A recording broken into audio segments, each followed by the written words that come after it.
Assalamualaikum warahmatullahi wabarakatuh. Halo insan muda, di bulan Ramadan, mau nggak mau kadang kita perlu yang namanya pergi dari satu tempat ke tempat lain dengan jarak minimal 80 km atau bahkan lebih. Nah, itu yang disebutkan dalam pelajaran-pelajaran fikih adalah safar. Ya, jadi safar itu minimalnya sekitar 80 km atau bisa lebih gitu. Nah, sebenarnya gimana sih ketika safar? Apakah kita harus puasa, tetap puasa, atau kita mengambil keringanan supaya nggak puasa deh karena safar gitu? Ada dua jawaban.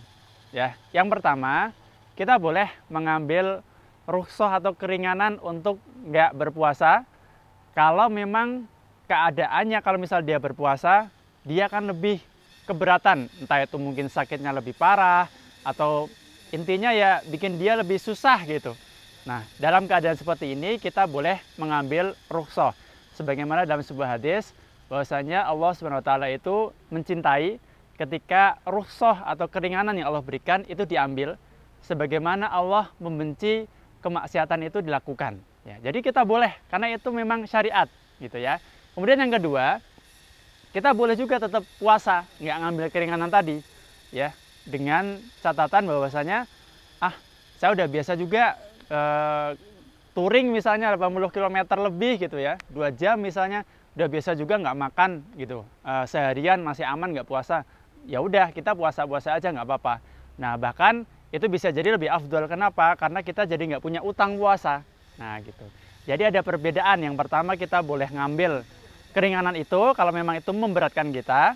Yang kedua, kita boleh juga tetap puasa kalau memang itu nggak memberatkan gitu. Misalnya pergi luar kotanya dari Semarang ke Jakarta, itu kan kalau di kilometer 400 sekian kilo gitu ya. Terus naik pesawat cuma 1 jam gitu, nggak kerasa capek, nggak kerasa panas, mau puasa aja deh, ya udah boleh-boleh aja.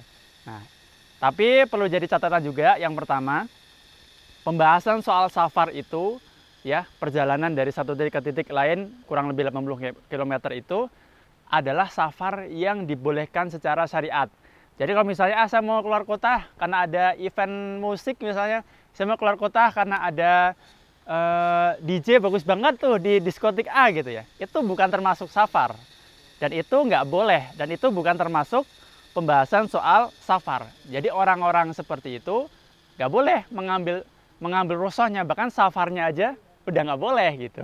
Ya, kemudian yang kedua, untuk teman-teman nih ya, atau bapak ibu-ibu misalnya gitu ya, kalau mau safar ya 80 km lebih nih, ya udah kita mau ambil rukhsah aja karena badannya udah gampang capek, sakit juga gitu. Maka perlu diingat, makan minumnya itu nanti kalau sudah 80 km ya. Jadi bukan besok ke Jakarta nih, dari Semarang ke Jakarta, yaudah kita sarapan pagi dulu di Semarang. Itu belum safar. Itu berdosa, itu haram. Ya nggak boleh, dan itu harus ganti nanti. Selain ganti juga haram. Kenapa? Karena makan di saat bulan Ramadan.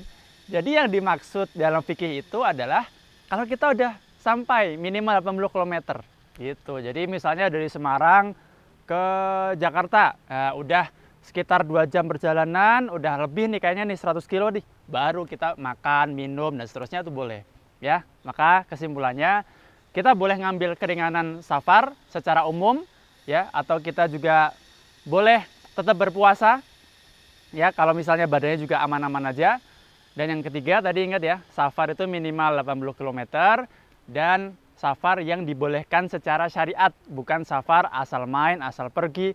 Apalagi safar-safar yang itu mengandung kemaksiatan, itu bukan termasuk safar yang disebutkan dalam syariat. Semoga dari sini mulai ngerti nih. Sebelum safar, ingat juga tuh ya, sarapannya nanti, jangan di rumah gitu. Di rumah itu namanya belum safar. Barakallahu fikum. Wassalamualaikum warahmatullahi wabarakatuh.